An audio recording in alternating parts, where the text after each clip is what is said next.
O microfone está péssimo, né? Eu estou conseguindo ouvir.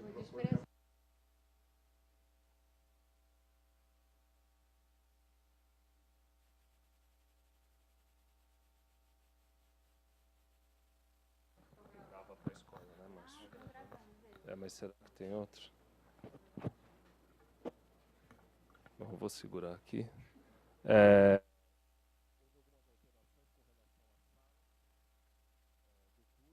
E eu entreguei um papelzinho, acho que para todos vocês, e eu deixei ao lado da lista de presença. Vou pedir para vocês não esquecerem de dar um visto para a gente, para a certificação do final do curso. A gente queria agradecer a procuradora-chefe aqui da Câmara Municipal de São Paulo, Nazaré, que vem dar essa aula introdutória. A próxima aula é na sala Sérgio Vieira de Mello, que fica no primeiro subsolo, com a Karen Lima, também procuradora aqui da casa, vai falar sobre o processo legislativo. A gente espera que vocês, eu não vou me estender aqui, acho que a gente já pode começar, espero que vocês façam bom proveito. Qualquer dúvida, qualquer sugestão ou reclamação, vocês fiquem à vontade de ir até a Escola do Parlamento, no 13º andar.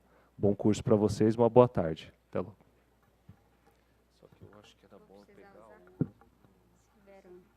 esse aqui vai ficar meio incômodo, né? Assim. Também posso diminuir um pouquinho de tamanho. Será que tem?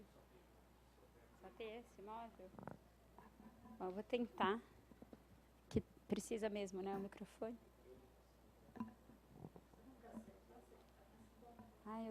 Aula sentada, para mim, é contra a minha religião.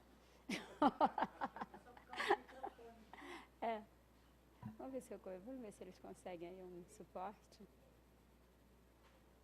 Se não, deixa eu pensar. Não está tão ruim. É mesmo? Bom, se não estão filmando, estão só gravando, não tem problema, porque no filme que vai ficar meio estranho, né? Carregar assim, ó. Alô? Se ouve bem, assim?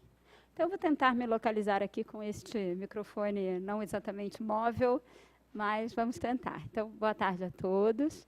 Eu sou Nazaré, sou procuradora da casa, atualmente estou na chefia. Eu fiz a Faculdade de Direito da USP, já há muitos anos. Cheguei a fazer uma especialização em Direito Tributário. Depois eu fiz mestrado e doutorado na Fundação Getúlio Vargas. Lá eu me especializei no tema de relações entre governo e sociedade civil, especificamente a área de direito do terceiro setor. E aqui na Câmara também trabalhei muito com contratos, parcerias, licitações. Hoje eu estou tendo uma experiência interessantíssima, que é poder acompanhar toda a casa. E realmente o legislativo é muito rico assim, de aprendizado para todos nós, né? Então, lá na Procuradoria, nós temos um setor que é de elaboração legislativa, que assessora os gabinetes naquela fase inicial mesmo de propositura, na própria elaboração do projeto. Nós temos o setor do processo legislativo, que assessora mais diretamente a Comissão de Justiça. Portanto, os projetos de lei, quando são submetidos ao exame da Comissão de Justiça, são avalizados, né, por um conjunto de uma equipe de procuradores que assessoram o processo legislativo. Nós temos na Procuradoria o setor judicial, que faz a defesa do legislativo. Então, por exemplo, defesa em ações diretas de inconstitucionalidade, questões relativas a servidores que eventualmente impetram algum mandado de segurança ou algum tipo de ação perante o poder público. Então, nós temos o setor judicial, que faz a defesa da casa. Temos o setor de contratos e licitações. São muitos os contratos que essa casa celebra, de todo tipo que vocês possam imaginar, compras de produtos, aquisições, serviço médico, informática, enfim, né, mobiliário. Temos aí toda uma equipe também voltada para os contratos e licitações.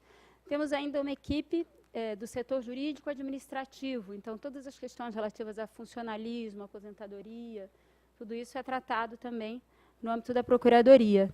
Então, temos lá uma equipe de procuradores que procura dar esse suporte jurídico, técnico, para o trabalho do Legislativo da melhor maneira possível.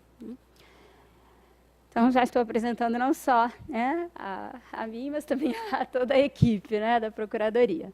Então, hoje a gente vai tratar de um tema introdutório, para depois, então, o curso vai fluir já se aprofundando em questões de regimento interno e, concretamente, elaboração legislativa. Alguns de vocês trabalham exatamente dando esse suporte, né, para o parlamentar, né.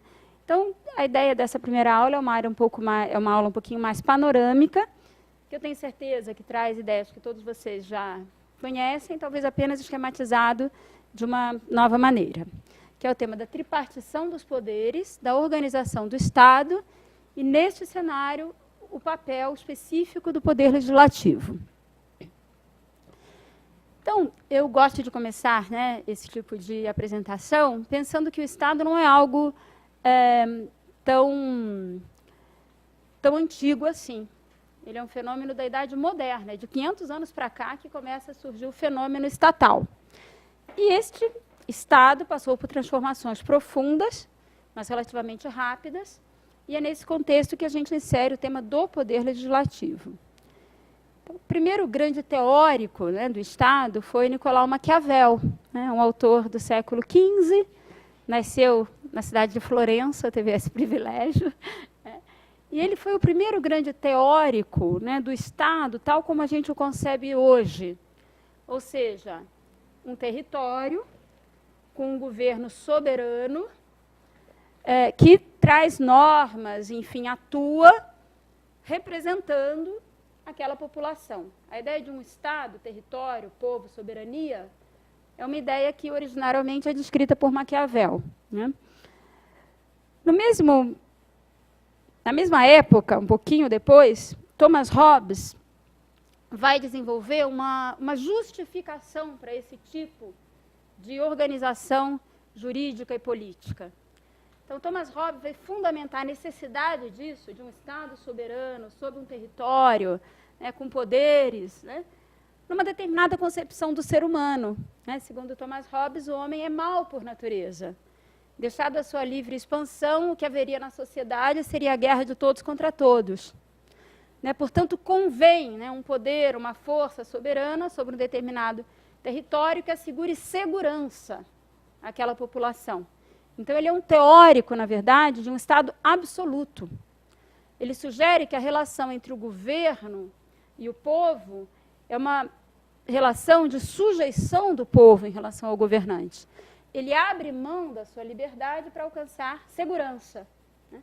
Porque, de fato, uma das grandes preocupações do século XV, século XVI, era a paz, a segurança.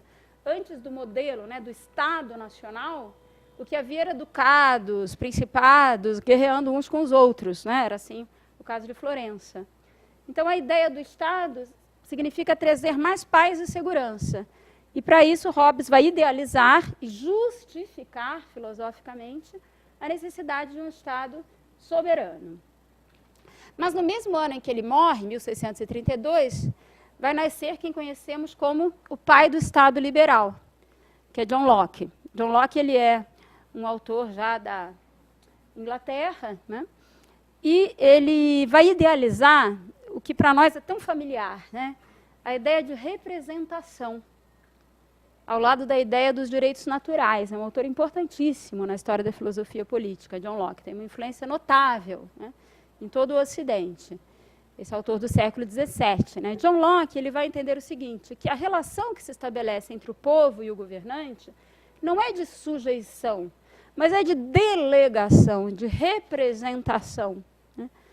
E por quê? Porque o homem tem direitos naturais, né? Liberdade, propriedade, vida, né? Os direitos naturais que todo homem tem, ele não abre mão desses direitos em função de uma paz, de uma segurança. Ele delega ao governante, para um sistema de representação, a proteção desses mesmos direitos. Né? Então, John Locke, ele é considerado tanto o pai do parlamentarismo, como também o pai do liberalismo. Né? Então, é um autor que tem uma influência grande no pensamento. Tudo isso, gente, o que é?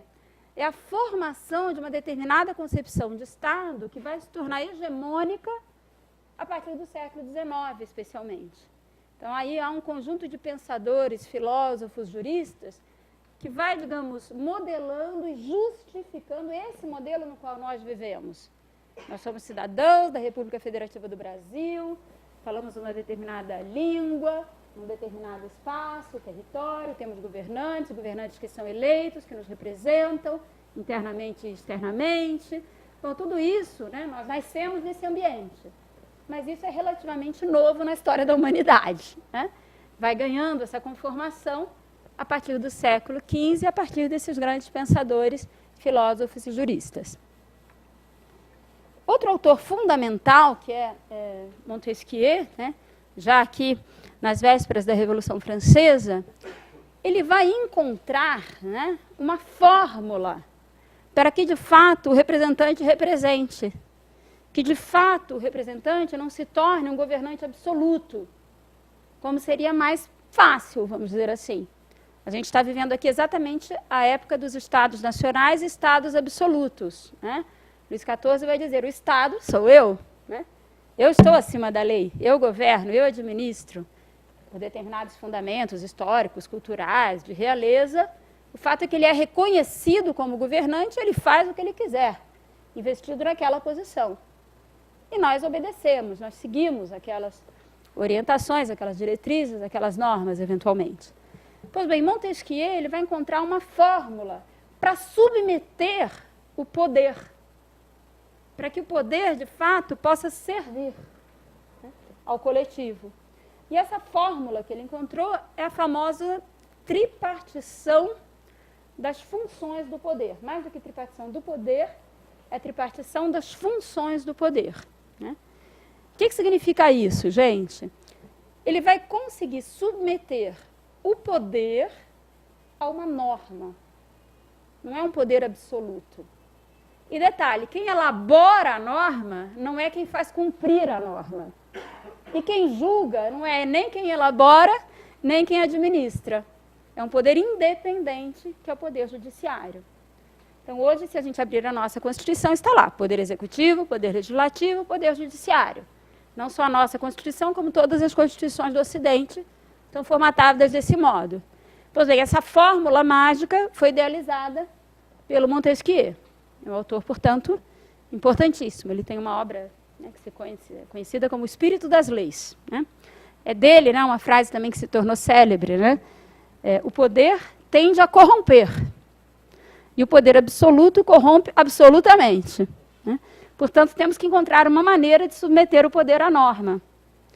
E claro que isso vai associado ao surgimento também de um outro conceito fundamental, que é o conceito das constituições.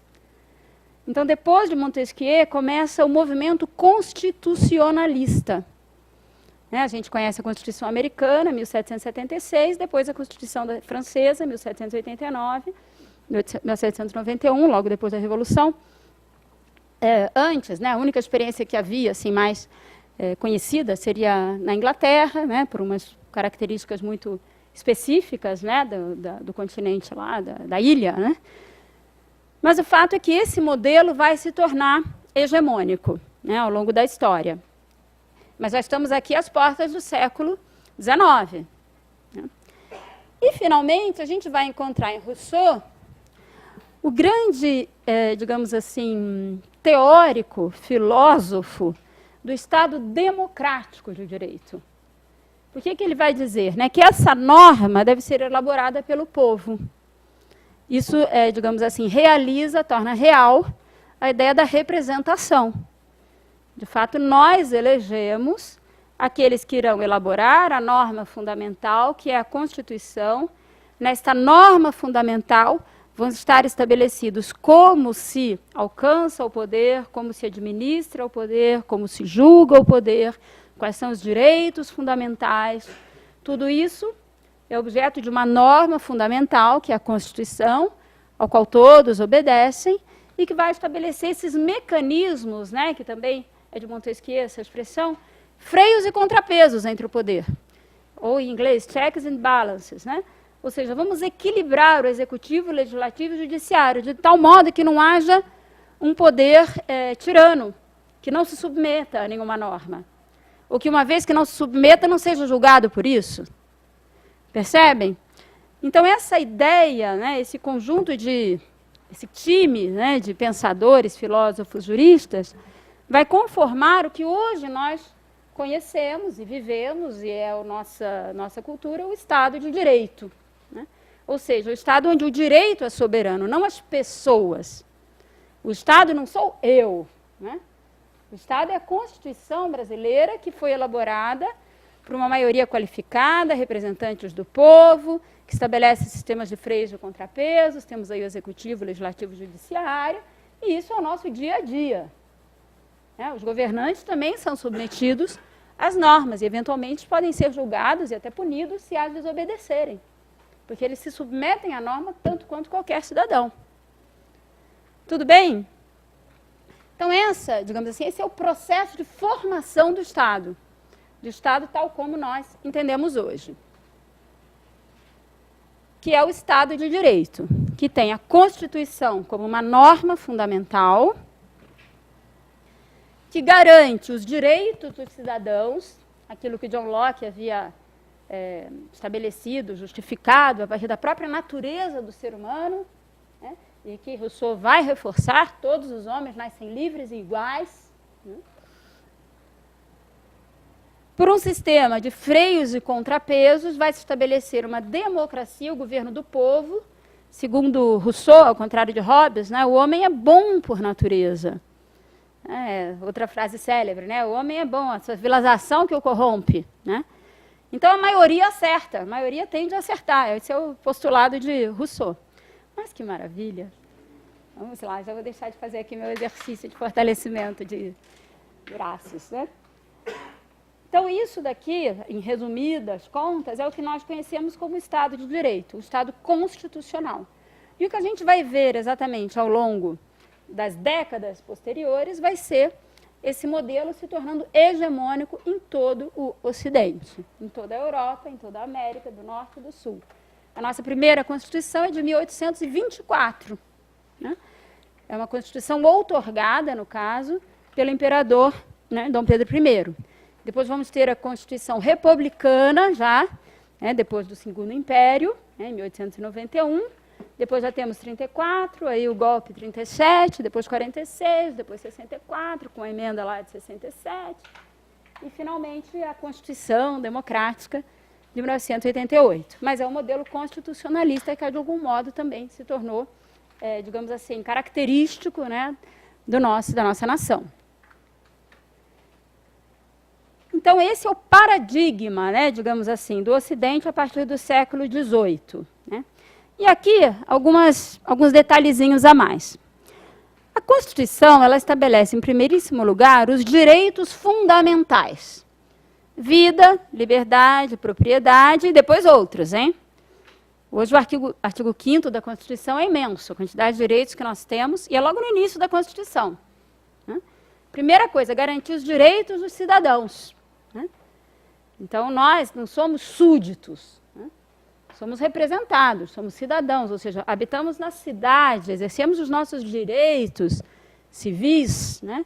A Constituição nos garante isso, primeiro ponto. Segundo, um sistema representativo. Né? Isso, claro, né, a democracia não é uma ideia tão nova assim, é uma ideia, aliás, bem antiga, como eu me permito assim dizer, tudo de bom que há no Ocidente, remotamente deriva da Grécia. Né? A cultura grega é realmente algo que nunca a gente se cansa de apreciar e enfim, realmente aprender, né, da filosofia grega, das instituições gregas, é algo assim incrível. Né? Pois bem, no século V a.C., né, o famoso século de Péricles, claro, a gente está falando de uma cidadezinha, uma cidade-estado, que era Atenas. Né? Democracia direta, o povo que decidia tudo. Não precisava de advogado para nada. Você era acusado de alguma coisa, você ia lá se defender no aerópago, não era, você não precisava de um terceiro. Né? Tudo direto, o povo que julgava. Né? Bom, enfim, não vamos falar sobre a Grécia, mas vamos dizer que a democracia, o governo do povo, não é uma ideia nova. A democracia representativa, sim, é uma ideia nova que tem a ver, obviamente, com as inúmeras, né, diferenças que há entre a sociedade, né, da antiguidade e o mundo contemporâneo, né, moderno contemporâneo. Muito bem. Então, a democracia direta, indireta, né, ou seja, representativa, significa que quem governa não somos nós diretamente, mas governamos através dos nossos representantes. E como se faz esse processo? Então, oba, acho que maravilha. Esquece isso aqui. Excelente. Tá bom? Então, tá bom. Muito obrigada. Então, como que se faz isso? Através de um sistema de partidos, né? E através do sistema partidário nós elegemos. Né? No caso do Brasil, ainda por cima, é um sistema federativo, por conta da extensão do território brasileiro. Nós sabemos que poucas nações, poucos estados se organizam sobre o sistema federativo. Isso é, digamos, algo que acompanha estados de grande extensão territorial, que é o caso do Brasil, né? Então, nós temos um sistema representativo, partidos e eleições, e também um sistema federativo, porque o governo, a administração, se estabelece em 3 esferas: nacional, estadual e municipal. Isso tem a ver com a extensão do nosso território. Também se estabelece o regime democrático. Democracia tem tudo a ver com separação de poderes. Porque se não houvesse separação de poderes, não haveria democracia. Haveria um governo concentrado na mão de alguém. Então, eu sinceramente tenho orgulho de trabalhar no Poder Legislativo. Na minha assim, apreciação, é a balança para qualquer regime democrático. A gente precisa o quê?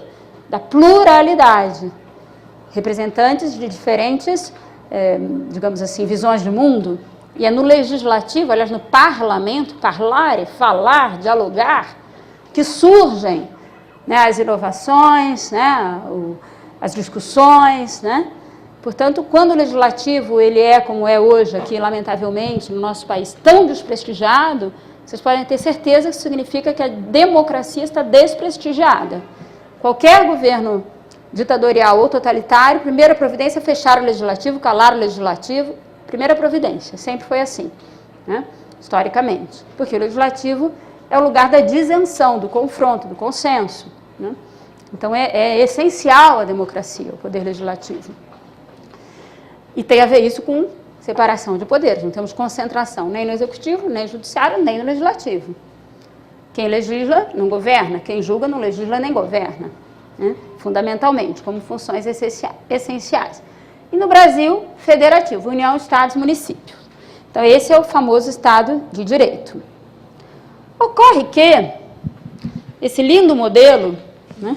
Esse lindo modelo funciona muito bem no papel. Na prática, às vezes a gente diz, na prática a teoria é outra, né? Eu sempre lembro do título, né, muito sugestivo do Gilberto de Menstein, que se chama Cidadão de Papel. E o que ele quer dizer, né? No papel, uma coisa maravilhosa, a Constituição brasileira. O sistema de saúde brasileiro é elogiado em todo o mundo, uma maravilha. Pois bem, no papel, né? Vai você se utilizar do serviço do SUS e ver qual é a sua experiência. Por quê? Porque uma coisa é a gente descrever. Quem vai ser contra, né, qualquer direito? Outra coisa é quanto custa. O orçamento é limitado, os direitos são ilimitados. Temos um problema, porque alguém vai ter que fazer prioridades. Quem faz prioridade? O legislativo.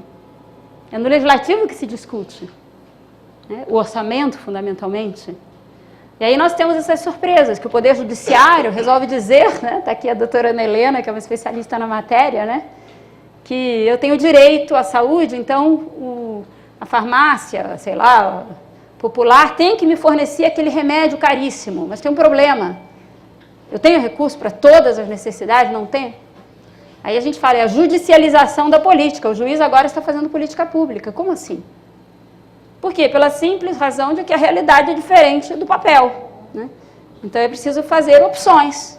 E o lugar onde se fazem essas opções se chama poder legislativo, não poder judiciário. Isso seria uma aberração, seria pessoas não eleitas pelo povo estabelecendo as prioridades. Isso a gente vivencia, né? Felizmente, vai havendo, digamos, novas tendências, enfim, as coisas vão se ajustando, mas a gente vive esse tipo de impasse na prática que tem a ver com aquele modelo. Um modelo muito lindo no papel, mas que na prática né, convive com muitos problemas. Primeiro problema, né, nós falamos que o paradigma das constituições, né, a Constituição americana, a Constituição francesa, né, ocorre no final do século XVIII. Mas também ocorre no final do século XVIII um fenômeno que nós conhecemos, que é o fenômeno da Revolução Industrial, que depois vai se aprofundando cada vez mais, né? Que teve como problema a evasão do campo para as cidades, aquelas jornadas de trabalho infindáveis, né? Então, todos são iguais, todos têm direito à vida, à liberdade e à propriedade, mas alguns são mais iguais do que os outros, né? Como diria o autor da Revolução dos Bichos, né? Tem aqueles que têm a propriedade e aqueles que não têm, é um fato. E aí todo esse fenômeno da exploração, né? Tudo isso gerou, inclusive, novos pensadores, novos pensamentos, né? Novas ideias. Por quê? Porque não bastava o papel assegurar, né? Que todos têm direito à vida, à saúde, à liberdade, à propriedade, se na prática uns não têm como exercer esses direitos. E outros exploram, né? Os trabalhadores, enfim, toda a questão social que se aprofundou ao longo de todo o século XIX. Né? E outro fenômeno interessante, por mais democrático que fosse o texto das constituições, né? O voto não era universal. Em 1824, por exemplo, o voto no Brasil era censitário. Olha que coisa interessante, né? As pessoas mais capazes, né, elas podem votar, mas as pessoas mais ignorantes, né, isso se, digamos assim, se julgava através do poder aquisitivo, não tinham direito a voto, voto censitário. Bom, que democracia é essa, né? Onde todos têm direito a voto desde que, né, possuam um determinado mínimo, né, de rendimento. Era assim, né? Em 1891 isso se corrigiu. Porém, vejam que interessante, no Brasil, o voto das mulheres é posterior à Constituição de 34, metade da população não votava. O voto do analfabeto é de 1988. Vejam como a extensão do direito de voto ela é historicamente recente. E é claro que isso se traduz nas normas, porque quem elabora normas são os representantes do povo. Então, o processo da Revolução Industrial, ao lado da extensão do voto, assim como, né, o próprio modelo do Estado de Direito, ele decorre de um conjunto de pensadores, filósofos, também esse pensamento liberal, né, também acompanha essa evolução, né? Então, aqui no caso, John Stuart Mill foi o grande, digamos assim, propugnador, né, do voto universal. E com isso, o que vai acontecer? Ao lado daqueles direitos fundamentais, aqueles direitos naturais que